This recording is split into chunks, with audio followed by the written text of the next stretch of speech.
আমি আজকে আপনাদের সাথে আমার এই থাম্বনেল বা টাইটেল দেখে বুঝতে পারছেন কি গাছ নিয়ে ভিডিও করছি। আমি আজকে আপনাদের সাথে ভিডিওটি করছি গোলাপ ফুল গাছ নিয়ে। আপনাদের এই গোলাপ ফুল গাছে যদি আপনারা প্রচুর পরিমাণে ফুল পেতে চান তাহলে আপনাদের এই কাজটি করতে হবে। গাছকে সবার আগে প্রুনিং করতে হবে, কারণ গাছকে যদি প্রুনিং করেন তাহলে গাছের অনেক শাখা পোশাখা বেরোবে এবং সেই যত শাখা পোশাখা বেরোবে তত গাছে ডালে ডালে কড়ি আসবে, তত বেশি ফুল ফুটবে। এবার আপনাদেরকে বলছি, প্রুনিং করা আবার দুটি নিয়ম আছে। একটা নিয়ম হলো একদম অনেকটা করে মানে বেশি বড় বড় ডালগুলোকে কেটে দেওয়া, আর আরেকটা নিয়ম আছে গাছগুলি ছোট থাকবে কিন্তু মাথাগুলোকে ভেঙে দেওয়া, এই কিছুটা কিছুটা করে রেখে মাথাগুলোকে ভেঙে দেওয়া।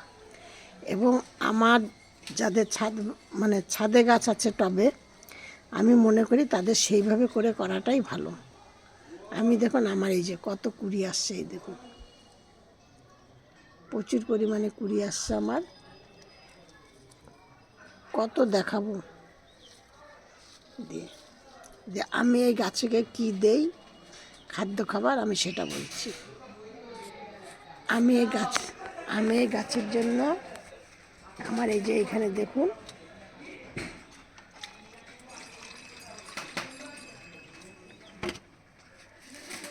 আমার এখানে দেখুন কফি ভিজানো জল আছে, কফি ভিজানো আর মেথি ভিজানো, মৌরি ভিজানো আর রাঁধুনি ভিজানো,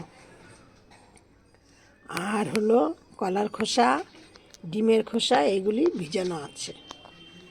দিয়ে নিয়ে আমি এইগুলোকে একদম পাতলা করে নিয়েছি, নিয়ে এইগুলো আমি গাছের গোড়ায় দিই, 15 দিনে একদিন করে দিই। আমি আর অন্য খাদ্য খাবার কিছু দিই না। আর গোলাপ গাছের একটু আছে, এরা একটু 19-20 হলেই এরা শুকিয়ে যায়, যার জন্য এদেরকে এমন জায়গায় রাখতে হবে যেন দিনে 3-4 ঘন্টা রোদ পায়, এরকম জায়গায় রাখতে হবে। দেখুন, আর গোলাপ একটা এমন জিনিস, বাগানে গোলাপ না হলে বাগানেই ভালো লাগবে না দেখতে।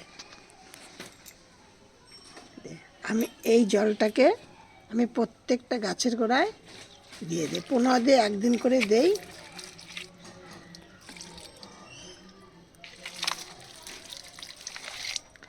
আর এই জলটা আপনি সব গাছের জন্য ব্যবহার করতে পারবেন। আমার এখানে প্রচুর গাছ আছে, আমি আপনাদের এই কটা গাছেই দিয়ে দেখাচ্ছি। পরে আবার আমার এখন এখানে অনেক করা আছে, এই দেখুন প্রচুর করা আছে এখন। আমি পরে আবার আমি মোটামুটি ধরুন মুখটা কৌটোর মধ্যে রেখে মুখটা আটকে রেখে দেই, আবার ধরুন কাল পরশু আবার একটু দিয়ে দেবো। 15 দিন একদিন। এটা আপনি বাগানের সব সবজি গাছে, সব গাছের জন্য ব্যবহার করতে পারবেন, সব রকম গাছের জন্য, শুধু অ্যাডেনিয়াম গাছের জন্য আর নাকচাপা ফুল গাছের জন্য ব্যবহার করবেন না, আর সব গাছের জন্য ব্যবহার করবেন। তাহলে কি ব্যবহার করলে আমরা গোলাপ গাছ থেকে ভালো রেজাল্ট পাবো, সেটা হলো কলার খোসা ভিজানো, তারপরে সর্ষের খোল, মেথি আর জোয়ান না রাঁধুনি আর মৌরি আর ডিমের খোসা একসাথে মিশিয়ে ভিজিয়ে রেখে, একটু হলুদটা দিয়ে ফাঙ্গাসের জন্য একসাথে ভিজিয়ে রেখে তারপরে ছেঁকে নিয়ে প্রত্যেকটা গাছে কিছুটা কিছুটা করে দিয়ে দেবেন। আর ভিডিওটি বেশি বড় করলাম না, ভিডিওটি দেখে একটি লাইক, একটি সাবস্ক্রাইব, একটি শেয়ার করবেন, কমেন্ট করবেন আমার গাছগুলো কেমন দেখতে আর ফুলগুলো কেমন লাগছে দেখতে, সেটাও কমেন্ট করবেন। আর নতুন বন্ধুদের বলছি আমার ভিডিওটি দেখে একটি করে সাবস্ক্রাইব করে দেবেন।